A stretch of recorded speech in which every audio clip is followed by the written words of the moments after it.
Hello, everyone! This is Mrs. Shimaa. Welcome to our math lesson today, where we'll explore a fascinating division method called partial quotient division. Imagine you have a large division problem, and you're not quite sure where to start. Partial quotient division is a strategy that breaks down the problem into smaller, more manageable parts. Let's dive in with an example. To divide 126 by 3 using the partial quotient method, you follow these steps. Step 1. Understand the partial quotient method. The partial quotient method involves breaking down the dividend 126 into smaller 120 plus line 6.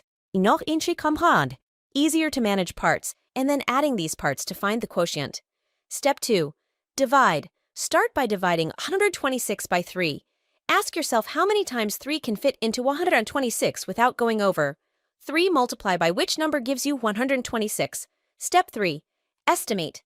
Estimate the quotient. Since 3 times 40 is 120, you know that 3 can fit into 126 around 40 times. So you can start with 40. Step 4. Subtract multiply your estimated quotient, 40 by the divisor, 3 to get 120. Then subtract 120 from 126 to find the remainder. 126 minus 120 equals 6. Step 5. Continue.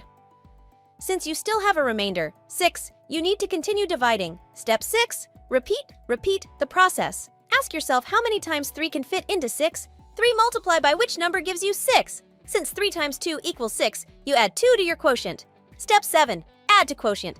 Add the 2 you found to your previous quotient of 40. 40 plus 2 are 42. 40 plus 2 are 42. Step 8. Finalize your final quotient is 42. 126 divided by 3 on 42. So, using the partial quotient method, 126, 3 are 42. Now, I got it. But what about big numbers like 2,826 divided by 3?